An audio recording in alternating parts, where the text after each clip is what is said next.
آخر حسین اور یزید کی دشمنی کیا تھی؟ آج ہر مسلمان یہ سوچتا ہے کیوں یزید حسین سے ٹکرایا. میں اس کی وضاحت کی فکرے میں کر کے ہو سکتا ہے میں آپ کو سلام کر جاؤں.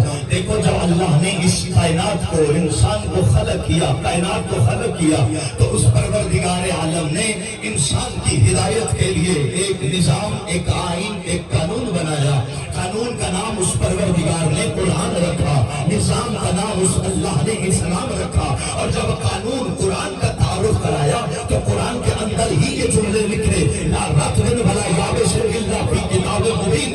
یہ وہ قانون ہے جس میں حق کا بیان ہے, اس کے لفظ بھی حق ہے, اس کے جملے بھی حق ہے, اس کا بیان بھی حق ہے, اس کے حرف بھی حق ہے, اس کا متن بھی حق ہے, اس کا موضوع بھی حق ہے, اس کا سیاق و سباق بھی حق ہے. اور اتنا حق سے بھرا ہوا ہے کہ کسی کو کوئی حق نہیں قرآن کو نہ حق کرے. اور جب اس نظام کا تعارف کرایا, سنتے آئیے گا, اور جب اللہ نے نظام کا تعارف کرایا تو اسی نظام نے فرمایا قل اللہم مالک الملک وتؤتی الملک وتنزع الملک ممن تشاء.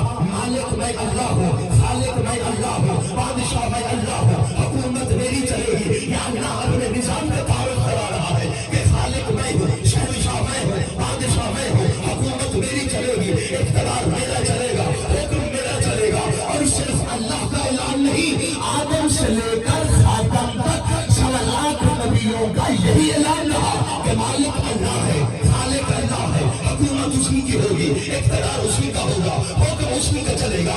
ہر نبی کے بعد ہر نبی کے جانشین نے یہی پیغام دیا کہ مالک اللہ ہے, خالق اللہ ہے, بادشاہ وہی ہے, حکومت اسی کی ہے, اقتدار اسی کا ہے, زمین و آسمان اسی کی ملکیت ہے.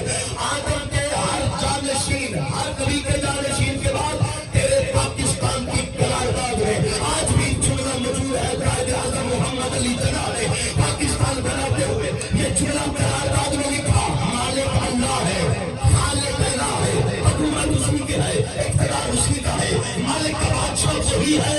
لیکن شام کے علاقے میں 7 ہجری میں ایک راجہ ملعون تخت میں بیٹھا جس نے بیٹھ کے اعلان کیا مالک میں ہوں, حکومت میری چلے گی, اقتدار میرا چلے گا. اللہ نے کہا کون ہے جو میرا مالک الملک ثابت کرے.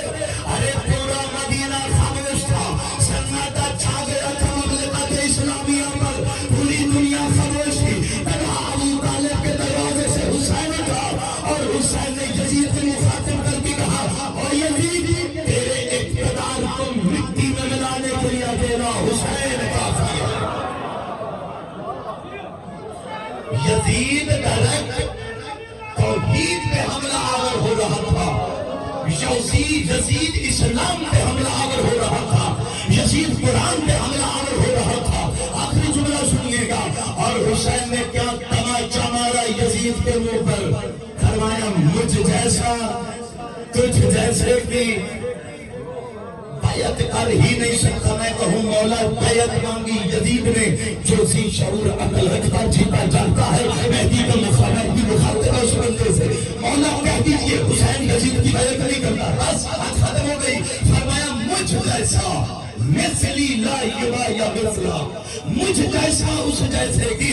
ارے حسین نے پوری تاریخ کو ایک ہی جملے میں سمیٹ کر رکھ دیا کہ یاد رکھنا دنیا والوں, حسین جیسے بھی ہے, یزید جیسے بھی ہے, حسین جیسے بھی ہے, یزید جیسے بھی ہے. ارے کون ہے حسین جیسا؟ فرمایا محمد حسین جیسا, علی حسین جیسا, حسن حسین جیسا, سجاد حسین جیسا, باقر حسین جیسا, صادق حسین جیسا, کاظم حسین جیسا, علی رضا حسین جیسا, محمد کبھی حسین جیسا, علی نبی حسین جیسا, حسن عسکری حسین جیسا, اور حجت حسین جیسا.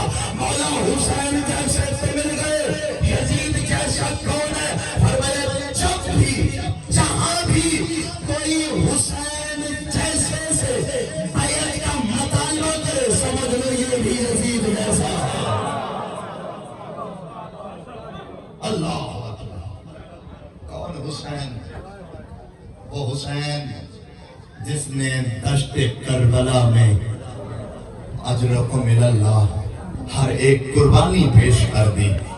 وہ حسین جس نے اسلام کو بچانے کے لیے اکبر جیسے بیٹے کا جگر دے دیا. اجرکم اللہ حضرت کرنا وہ حسین جس نے اسلام کی بقا کے لیے اصغر کا گلا پیش کر دیا. وہ حسین جس نے اسلام کو بچانے کے لیے 34 سال کڑیل جوان بھائی عباس کے بازو دے دیے. کون حسین؟ اللہ جانے کتنے جوان کی ہائے نکل جائے گی. وہ حسین جس نے اسلام کو بچانے کے لیے زینب کی چادر لٹا دی. اجرکم اللہ معافی مانگ کے جب آخری وقت میں حسین آ کھڑا ہے نا بیوی کے دروازے پر اور کہا زینب، سکینہ، رقیہ، کلثوم، میرا آخری سلام. اجرکم اللہ سلام کر کے حسین بادشاہ نے ایک بوسیدہ لباس زیب تن کیا. جب چلنے لگا نا حسین، بیوی نے کلائی سے پکڑا اور پکڑ کے کہا کہ حسین، ماں زہرا نے کہا تھا کہ جب حسین وقت آخر جانے لگے نا، حسین کی گردن پر بوسے دینا، اس لیے کہ اسی گردن پہ شمال کا خنجر چلنا ہے. بی بی نے حسین کی گردن پہ بوسے دیے. آخری جملہ کہنے لگا ہوں، جب بی بی نے دونوں طرف حسین کی گردن پہ بوسے دیے، اب حسین نے کہا زینب، بابا نے وصیت کی تھی